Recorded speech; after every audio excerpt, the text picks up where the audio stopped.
E eu gostaria de ler com vocês o capítulo 9 do livro de Atos, que conta sobre a conversão de Saulo. E a gente vai ler alguns versículos que contam essa passagem da conversão, e é sobre isso a nossa pregação de hoje. Atos, no seu capítulo 9, nós vamos ler então a partir do versículo 1. Diz assim a palavra do Senhor. Enquanto isso, Saulo ainda respirava ameaças de morte contra os discípulos do Senhor. Dirigindo-se ao sumo sacerdote, pediu-lhe cartas para as sinagogas de Damasco, de maneira que, caso encontrasse ali homens ou mulheres que pertencessem ao caminho, pudesse levá-los presos para Jerusalém. Em sua viagem, quando se aproximava de Damasco, de repente brilhou ao seu redor uma luz vinda do céu. Ele caiu por terra e ouviu uma voz que lhe dizia: Saulo, Saulo, por que você me persegue? Saulo perguntou: Quem és tu, Senhor? Ele respondeu: Eu sou Jesus, a quem você persegue.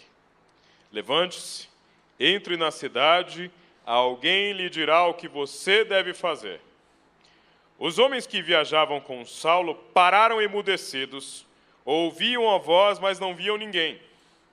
Saulo levantou-se do chão e, abrindo os olhos, não conseguia ver nada. E os homens o levaram pela mão até Damasco, e por 3 dias ele esteve cego, não comeu e nem bebeu. Em Damasco havia um discípulo chamado Ananias. O Senhor o chamou numa visão. Ananias. Eis-me aqui, Senhor, respondeu ele. O Senhor lhe disse: Vá à casa de Judas, na rua chamada Direita, e pergunte por um homem de Tarso chamado Saulo. Ele está orando.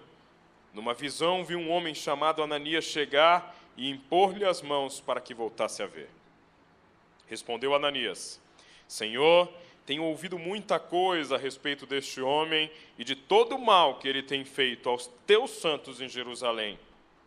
Ele chegou aqui com autorização dos chefes dos sacerdotes para prender todos os que invocam o teu nome. Mas o Senhor disse a Ananias: Vá. Este homem é meu instrumento escolhido para levar o meu nome perante os gentios e seus reis, e perante o povo de Israel. Mostrarei a ele o quanto deve sofrer pelo meu nome. Então Ananias foi, entrou na casa, pôs as mãos sobre Saulo e disse: Irmão Saulo, o Senhor Jesus, que lhe apareceu no caminho por onde você vinha, enviou-me para que você volte a ver e seja cheio do Espírito Santo. Imediatamente algo como escamas caiu dos olhos de Saulo e ele passou a ver novamente. Levantando-se, foi batizado e, depois de comer, recuperou as forças.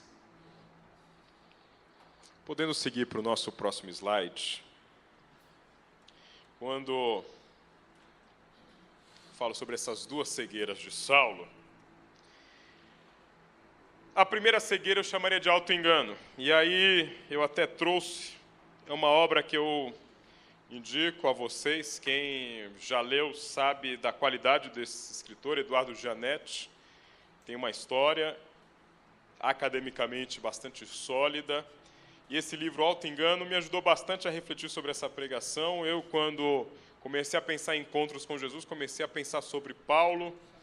E essa é uma obra interessante, caso você se interesse pelo assunto. Fala bastante sobre um pouco do que nós vamos falar na manhã de hoje. A primeira cegueira de Saulo é o que nós chamamos de auto-engano. O que é auto-engano?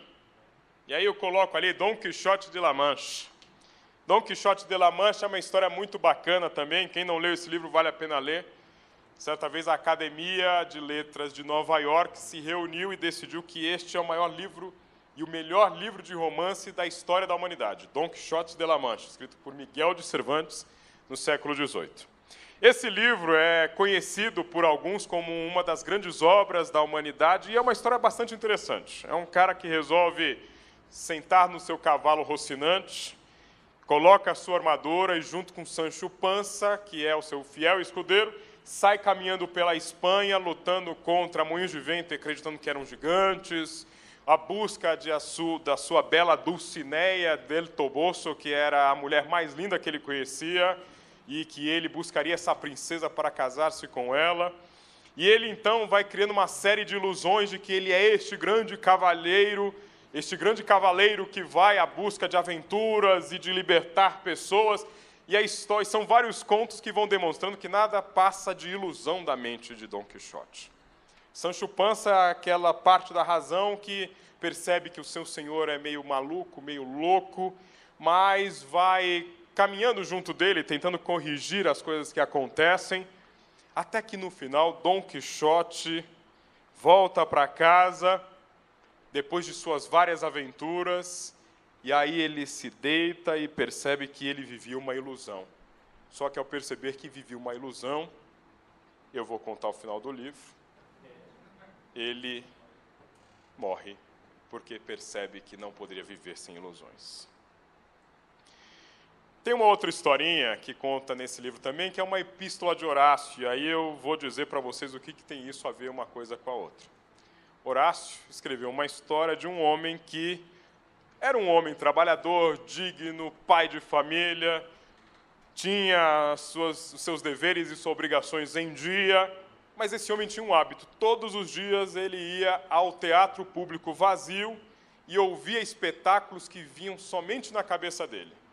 Aplaudia, ria, se levantava, gritava bravo, teatro vazio, e ele fazia isso todos os dias. Até um belo dia que alguém chega para ele e fala assim: olha, o senhor não está muito bem, vou lhe dar um remédio. Lhe dá um remédio, ele é curado, e aí ele vira para os amigos dele e fala assim: agora minha vida perdeu graça, porque o único espetáculo que eu tinha prazer, vocês tiraram de mim. O interessante é que quando a gente fala em auto-engano, essas histórias são histórias meio ficciosas, são histórias fantasiosas, mas nós somos vítimas de auto-engano. Nós continuamente nos impomos auto-enganos. O que significa isso? Continuamente a gente acha algumas coisas e tem tanta convicção delas, mesmo sem elas serem verdade. É a pílula do câncer dos evangélicos. É a pílula do câncer da política. É a pílula do câncer de quem confia na força do seu braço. É o efeito placebo que vai agindo sobre o nosso organismo e a gente vai achando que está cheio de razão e vai buscando resolver os problemas de acordo com essas convicções. Saulo de Tarso era um homem que vivia essa ilusão. Se você sentasse para conversar com Saulo de Tarso era um homem que tinha estudado aos pés de Gamaliel, assim diz a palavra, é mais ou menos como se ele tivesse ido a Harvard, ao MIT, que eu acho tão bonito dizer Massachusetts Institute of Technology, né? Fica tão sofisticado, tão chique, né? É mais ou menos o cara foi ali estudar em Harvard e assim, ele não perseguia cristão porque ele achava que eu ouvi na Globo, no Fantástico, que tem que perseguir cristão. Eu li na Veja que eu tenho que perseguir cristão. Não, ele tinha muito embasamento para fazer o que ele fazia. Ele tinha estudado para fazer o que ele fazia. Ele tinha fundamento lógico para fazer o que ele fazia. Mas isso não diminui o tremendo equívoco que Paulo estava cometendo. Um equívoco que custaria a sua eternidade. Paulo não era um Maria vai com as outras, que assim, me disseram para ir atrás desse bonde, eu vou atrás. Paulo não foi para Paulista e de repente o CQC parou ele para entrevistar e falou assim: por que você está aqui? Porque, sei lá, porque eu estou de camisa amarela e tem uma banda tocando legal. Não, Paulo foi para Paulista, engajado, de amarelo ou vermelho não sei, mas ele sabia muito bem porque estava lá. Paulo perseguia cristãos porque ele lia uma Bíblia que dizia assim: só há um Deus. E como é que vem um filho de um carpinteiro dizer que é Deus? Só há um Deus. E como é que vem, de repente, um filho de carpinteiro dizendo-se Deus? morre numa cruz como um bandido, e gente segue este homem, dizendo inclusive que ele ressuscitou. A Bíblia diz que Saulo era tão convicto que ele manteve-se intacto, imóvel, impassível, enquanto apedrejavam Estevão e jogavam as roupas aos seus pés, porque Saulo olhava para aquilo e falava: justiça está sendo feita, assim diz a palavra do Senhor. No entanto, isso não diminui o engano de Saulo de Tarso. E isso não diminui a sua primeira cegueira, e a mais grave. Eu falo que o nosso cérebro, inclusive, é um dos que nos enganam, não são somente os políticos, não são somente as revistas, não são somente os programas de televisão, mas nós somos enganados, inclusive, pelo nosso cérebro. E, pensando sobre isso, tem um outro livro bastante interessante, O Poder do Hábito, que fala um pouco sobre isso. Nosso cérebro é a máquina que nenhum cientista ainda conseguiu desenvolver com a mesma capacidade de processamento, por um detalhe simples: ela gasta muita energia. E gastaria algo em torno de 60 milhões de watts, mais ou menos 3 Itaipus, um cérebro gasta se virasse um computador, né, em termos de energia. Para ele economizar energia, ele faz um negócio chamado de caminho neural. Na hora que vira um hábito, você não pensa mais, se tornou um hábito. Pense, por exemplo, para quem mora em prédio ou tem garagem pequena, primeira vez que você foi colocar foi aquela coisa de: ui, tem uma quina aqui, aí vou bater aqui, peraí, não, agora eu tenho que dar ré, opa, não, peraí, tem um negócio aqui, olha, cuidado, isso, retrovisor, puxa o retrovisor. Você fica cada detalhe analisando. Hoje, depois de 1 ano, depois de 2 anos, você sai, você já não pensa mais o que você tem que fazer. Você já criou um caminho de que o carro vai para lá, joga para cá, depois puxa para cá e sai. Você não fica refletindo. É o que acontece, às vezes, quando você se pega indo para um trabalho e fala: nossa, hoje eu tinha consulta, o caminho era diferente, mas olha, fui no automático. É o seu cérebro criando esse caminho para falar assim: vamos economizar energia. E aí tem um testezinho que eu queria fazer com vocês, que é simples. Eu queria fazer uma perguntinha, e olha, vocês são crentes, não podem mentir, tá? O bom de fazer isso com crente é que crente não pode mentir. E o teste é o seguinte: um pesquisador fez esse teste para mostrar como o nosso cérebro nos engana. Você gastou R$1,10 num café e numa bala. E o café custa R$1 a mais que a bala. Quanto custa o café? Vamos lá. A gente diz que tudo custa R$1,10 e que o café custa R$1 a mais que a bala. Se o café custar R$1 e ele custaria R$1 a mais que a bala, a conta não vai fechar. Porque se custou tudo R$1,10, então a bala custaria 10 centavos, ele, na verdade, custaria só 90 centavos a mais que a bala. Na verdade, o café custou R$1,05, porque a bala custou 5 centavos, ele custou R$1 a mais que a bala, tudo deu R$1,10. Olha que coisa, todo mundo foi induzido ao erro aqui, né? Todo mundo. Na verdade, esse pesquisador disse o seguinte: esse é um dos exemplos de que o seu cérebro, para não gastar energia, ele faz as coisas no automático. R$1,10 é R$1, na verdade é R$1,05. Não fique mal, porque mais da metade dos alunos de Harvard errou essa pergunta também. Fique tranquilo, viu?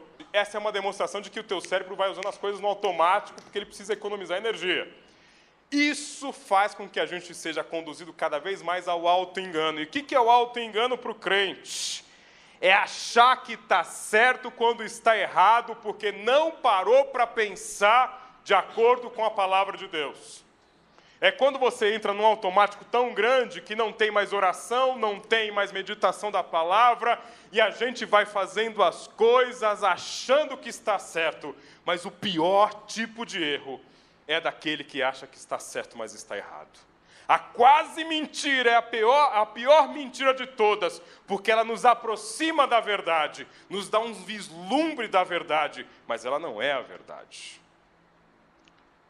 E o pior engano que Saulo poderia cometer em sua vida era achar que estava fazendo a vontade de Deus ao perseguir cristãos.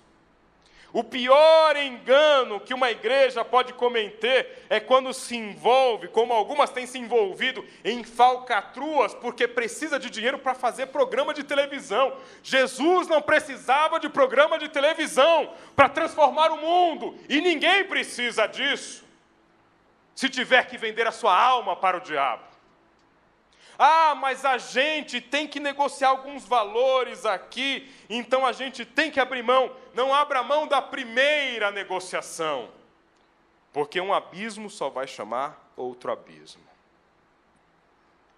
Nenhum adultério começa com duas pessoas se encontrando dentro de um motel. Um adultério começa com aquela troca de e-mail que não deveria ter acontecido, com aquela brincadeirinha no WhatsApp, com aquele sentimento de que, nossa, esse cara é mais sensível do que meu marido.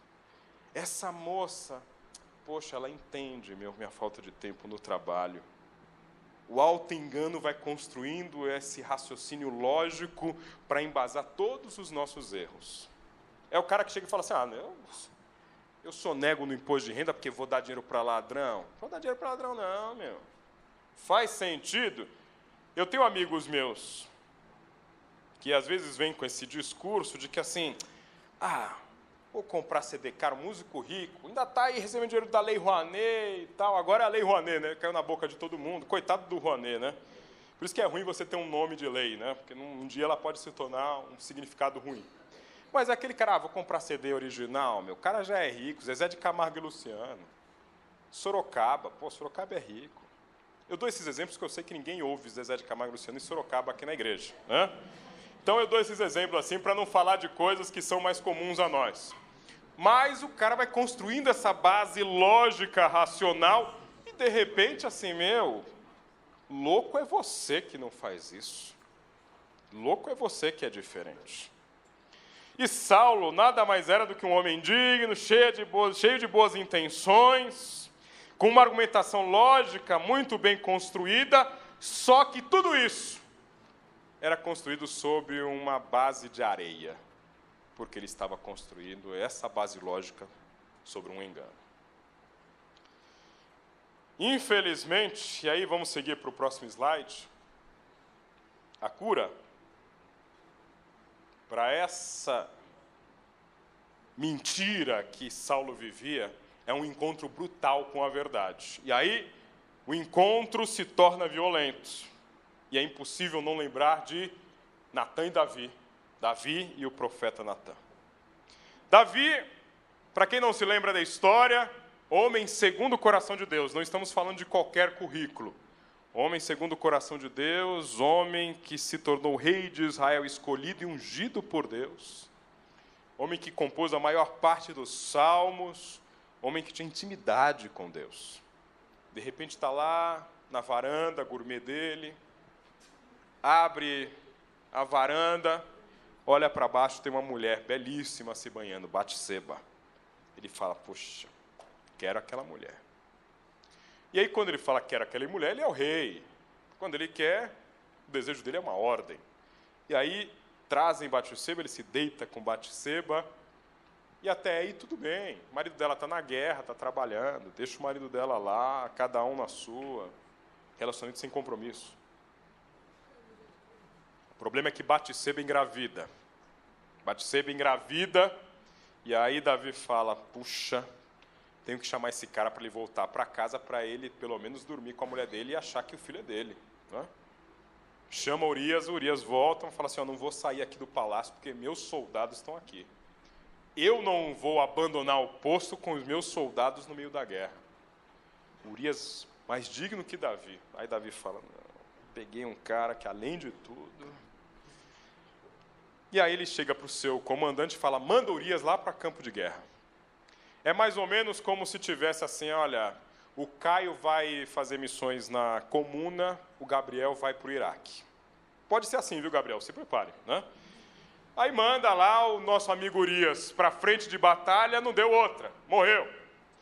Opa, morreu, resolveu o problema, né? Acabou com o cara, agora traz Batseba de vez, casa com Batseba. Só que ele estava tão inebriado no meio disso tudo, que Deus tinha que incomodar alguém. Você acha que Deus não falava com Davi? O mesmo homem que escreveu um salmo dizendo: o Senhor é o meu pastor, nada me faltará, deitar-me faz em verdes pastos. O mesmo homem que escreveu um salmo dizendo: levantai-vos, ó portais eternos, levantai-vos, ó portais celestes, para que entre o Rei da Glória. Quem é o Rei? Ele é o Rei da Glória. O mesmo homem que escreveu um salmo: aquele que habita o esconderijo do Altíssimo, a sombra do Onipotente descansará. Direi do Senhor, Ele é o meu Deus, a minha salvação, a quem temerei? Esse mesmo homem, eu não tenho dúvida de que o Espírito Santo tentava bater naquele coração duro e só encontrava pedra, pedra, pedra. Quando o Espírito Santo então chega e fala: Natã, é você, vai lá falar com ele. Mas Natã não vai na cara de Davi e fala assim: olha, você pecou. Porque Davi estava tão endurecido que ele não sabia que tinha pecado. Ele não achava que tinha pecado. Como Saulo, ele tinha convicção de que não tinha pecado. E aí, de repente, Natã chega para Davi e fala assim: Davi, você é o rei e o juiz de Israel. Tem um homem aqui que tem várias ovelhas. E um outro homem, vizinho dele, que tem só uma ovelha. Ele olhou para a ovelha do vizinho e desejou a ovelha do vizinho. Tomou a ovelha do vizinho e matou o vizinho. Davi, o que a gente faz com esse homem? Davi se levanta porque o seu senso de justiça ainda estava aguçado, porque a única capacidade que ele havia perdido era de questionar o seu próprio erro. Mas o erro do outro não. Ele se levanta do trono indignado e fala: esse homem tem que morrer. E quando ele fala isso, e todo mundo aplaudindo, o rei, o juiz, Natã se levanta e fala: Davi, este homem é você. Nesse momento, Davi, então, se cala, só assim para ele ser confrontado pela palavra de Deus, e ele fala: errei. E aí ele escreve um dos salmos mais belos, o Salmo 51. Cria, ó Deus, em mim um coração puro e renova em mim um espírito reto. Não afaste de mim a alegria da tua salvação. Não me lances fora da tua presença. Naquele momento, Davi ficou contrito e quebrantado, porque a verdade confronta.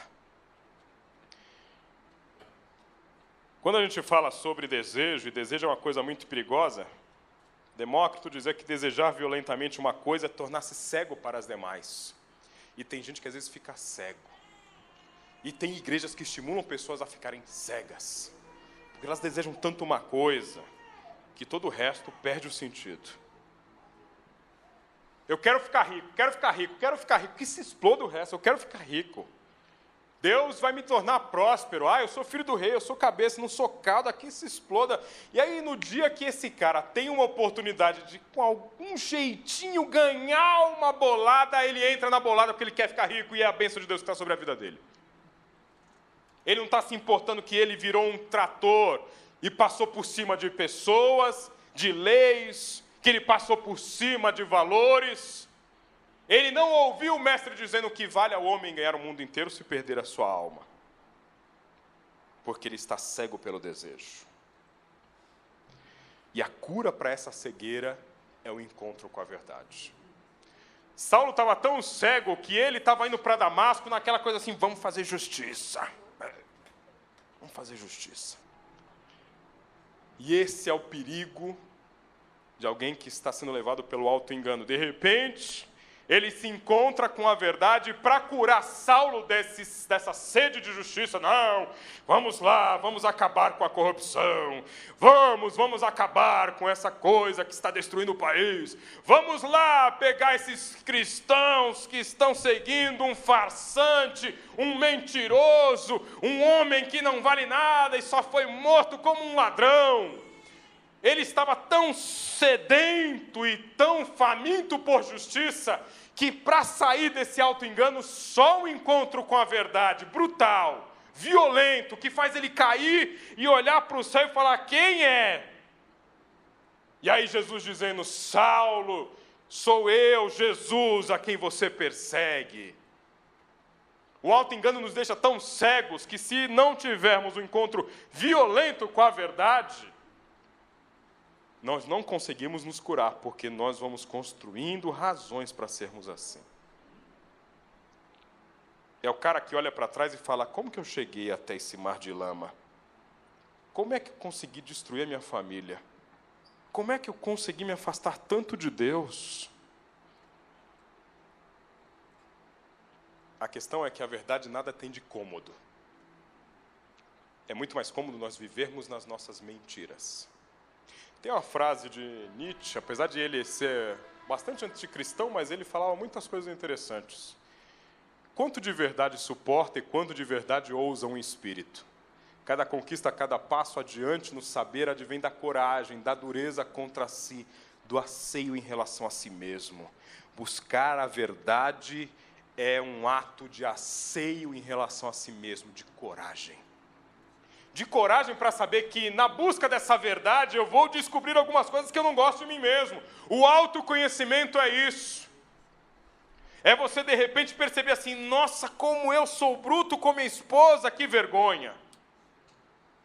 Nossa, como eu sou um cara leniente com meus filhos. Nossa, como eu sou uma pessoa displicente no cuidado. Um vídeo como esse de Ellen nos faz ver uma verdade brutal, e para quem estiver sensível para isso, vai sentir a dor dessa verdade, porque essa verdade vai dizer assim, pô, a mulher cantava lá presa, o que eu estou fazendo na minha liberdade? Eu estou reclamando que o Sabiá está falando já há muito tempo. Meu Deus. Domingo só, poxa, já me cansa. Mas, Sabiá, eu trabalho a semana inteira. E aí um vídeo como esse de Ellen é uma verdade brutal, é mais ou menos Jesus cruzando no meio do caminho com a gente, fazendo a gente cair no meio do caminho, para a gente ver assim, puxa, quem é você que faz essa mulher fazer um negócio desse? Quem é você que inspira dois meninos a largarem a vida deles bacana para se tornarem missionários? E de repente é Jesus dizendo, eu sou Jesus. Só que aí Paulo é tomado por uma segunda cegueira. E eu vou acelerar aqui. Essa segunda cegueira de Paulo é o momento de ser guiado. Ele cai no meio do caminho, ele estava cego, porque ele não estava vendo a verdade, e de repente, nesse encontro com a verdade, ele fica cego, não consegue ver nada, e aí os caras, ele sai batendo, acho que nas pedras ali, os caras, pô, vem aqui, Saulo, calma. Né? E aí pegam ele pela mão, levam ele até Damasco. A questão dessa verdade que nos confronta é que, num primeiro momento, ela causa uma certa cegueira. E aí eu quero usar isso metaforicamente, essa segunda cegueira. Essa segunda cegueira é o que eu chamo de momento de ser guiado. Por que momento de ser guiado? É quando você se confronta com a verdade e Deus diz assim, poxa, a mulher ali apanhou, foi torturada, eu não estou usando minha liberdade para nada, então tudo bem, Jesus, vou entregar minha vida ao Senhor, vou fazer a tua obra. Nossa, que legal, tudo ficou maravilhoso. Não, agora eu também tenho menos tempo para ficar com a minha família. Não, agora talvez eu tenha menos dinheiro porque eu vou ser fiel no meu dízimo e nas minhas ofertas. Não, sem dúvida, vai ser um pouco mais complicado, porque talvez as flexibilidades de caráter que eu tinha, eu vou ser mais rígido agora, não vou aceitar. Eu vou ter menos amigos, eu vou ficar menos alegre nas noitadas, eu vou abrir mão de algumas coisas. A segunda cegueira é esse estado intermediário entre a primeira cegueira da soberba e o momento da visão plena de Paulo. Nabucodonosor é outra história interessante, que eu digo que nossos políticos deveriam vivenciar o mesmo. Nabucodonosor chega um belo dia e fala assim, eu sou o grande Nabucodonosor, o grande rei da Babilônia, eu que mando em tudo, glórias a mim, aleluia, louvado seja eu. Deus chega para Nabucodonosor e fala assim, ó, cala a boca, levanta, vai lá para o meio do mato, vai nascer unha de bicho em você, vai nascer pena de animal em você, você vai ficar lá no meio do mato, comendo comida de bicho, vivendo como bicho, até o dia que você entenda quem é aquele que merece toda a glória. Aí ele vai lá para o meio do mato e aí ele volta e fala, entendi. Poxa, mas ele estava ali louco. Não, nessa loucura dele ele estava mais sábio do que na sua sanidade anterior. Na cegueira de Saulo, caminhando por Damasco, guiado por 3 amigos, ele estava mais apto a ver do que antes em toda a sua vida. na cegueira de Saulo, andando por Damasco e topando no meio das pedras, com certeza ele tinha muito mais noção do que era verdade do que antes. Porque esta segunda cegueira é o momento em que Deus nos chama e fala: querido, agora você vai andar conforme a minha vontade. E quando Deus fala isso para nós, a vontade dele, não a nossa, isso pode significar em alguns momentos dor. É quando inspira o Gerson sozinho em São Paulo, com saudade da família, achando que tudo estava dando errado, escrever: não a minha vontade, mas a tua. Não a minha vontade, mas o teu querer. Porque esse querer de Deus, às vezes, não é confortável. É uma cegueira que faz a gente falar assim: Senhor, mas para onde a gente vai? E Jesus fala assim: fica tranquilo, eu estou te guiando. A segunda cegueira, muitas vezes, é o vale da sombra da morte. Porque Deus dizendo: ainda que você ande pelo vale da sombra da morte, não tema mal algum, porque eu estou com você. Melhor estar com você no vale da sombra e da morte do que estar nas campinas de Olã, do que estar naquela varanda onde você olhou para Batseba. Melhor andar no vale da sombra e da morte comigo, porque você está seguro, do que dentro de um palácio esquecido de mim. Essa segunda cegueira é o momento em que Deus nos tira do nosso conforto e nós começamos a passar provações. Nisso que nós estamos vivenciando, no meu ambiente profissional, para várias pessoas, Deus tem me dado a oportunidade de trazer o Evangelho, de pregar a palavra, e para várias pessoas eu tenho dito: este é o momento de nós vivermos essa segunda cegueira.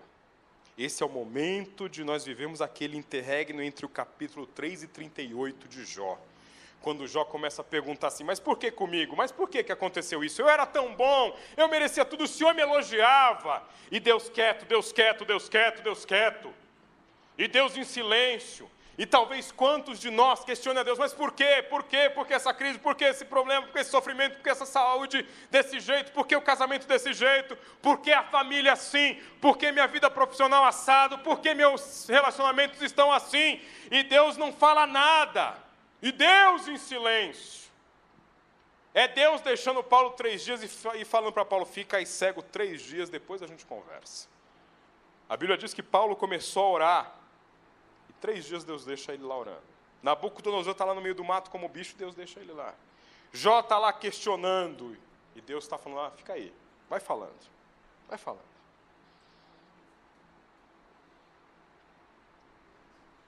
Segunda cegueira é o momento que a gente ainda não confia, mas estamos em aprendizado para confiar.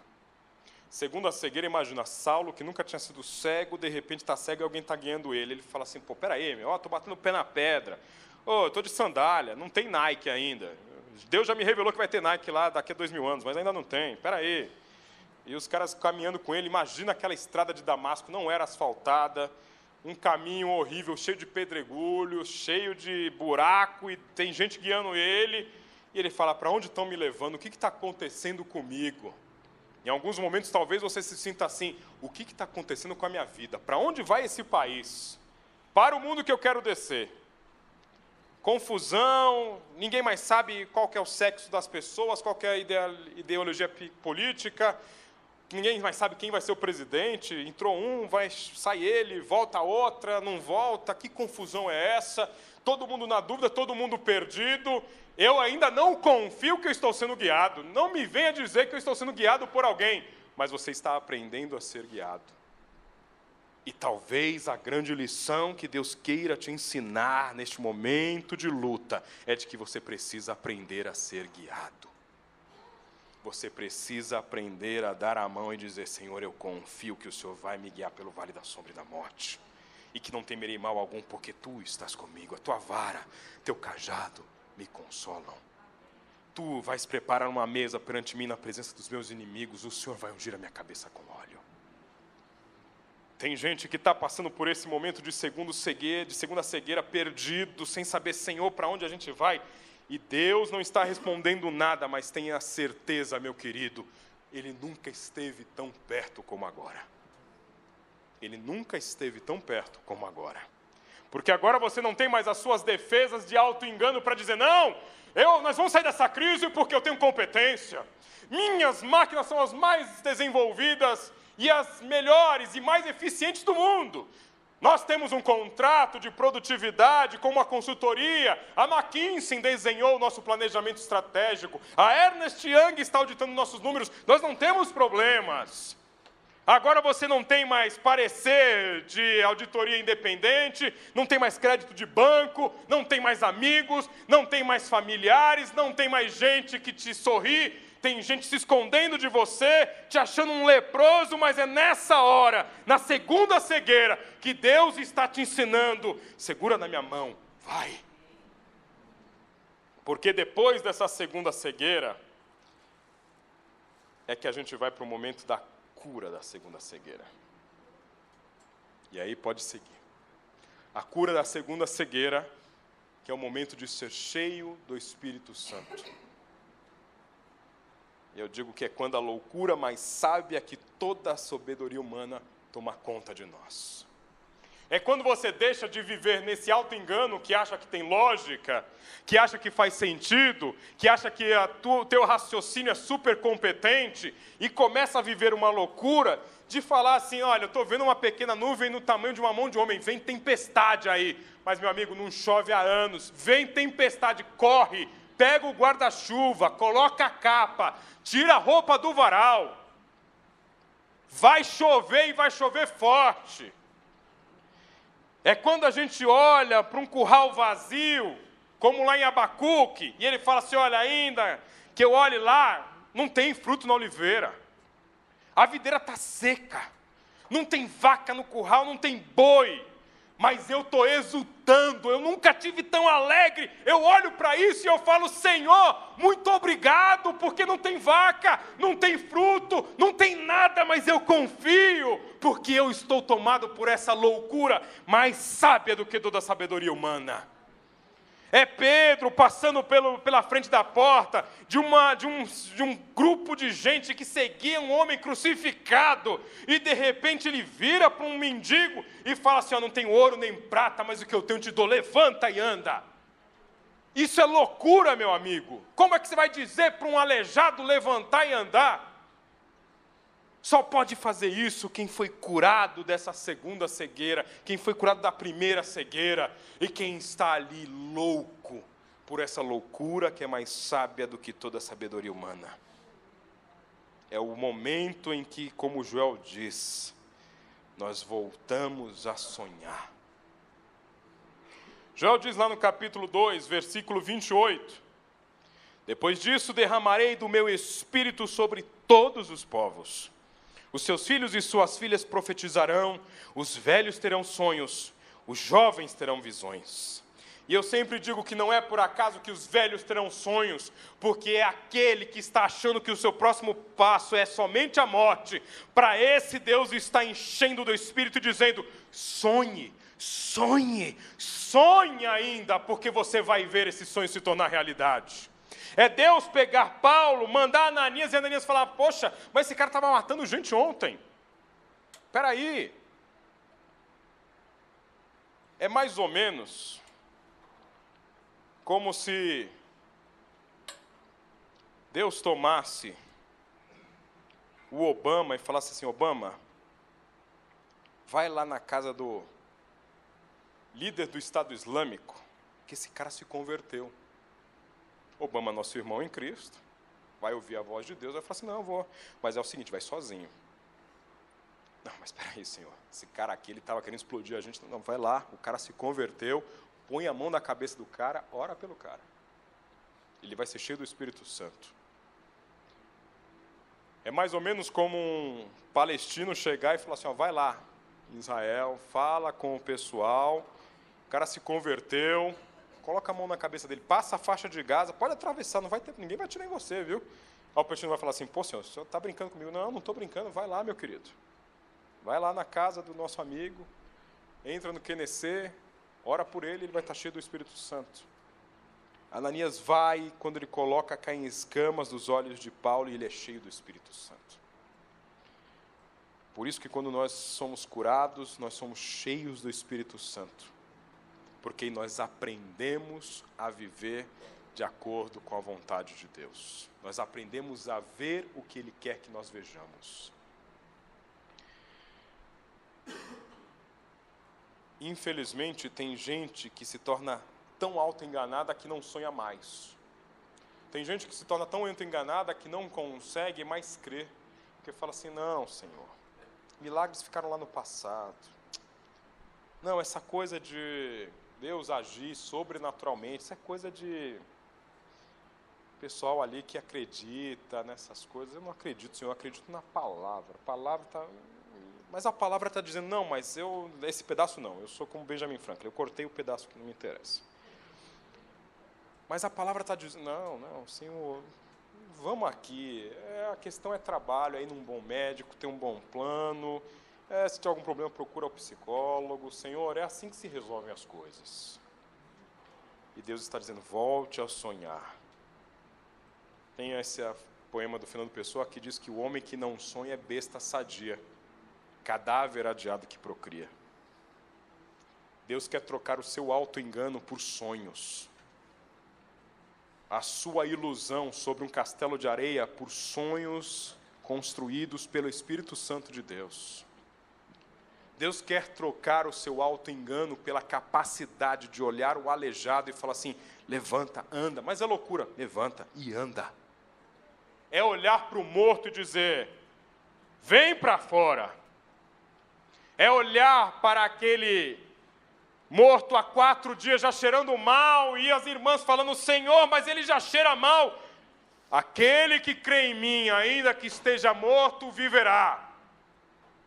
Quem crer em mim não morrerá, e ainda que morra, viverá.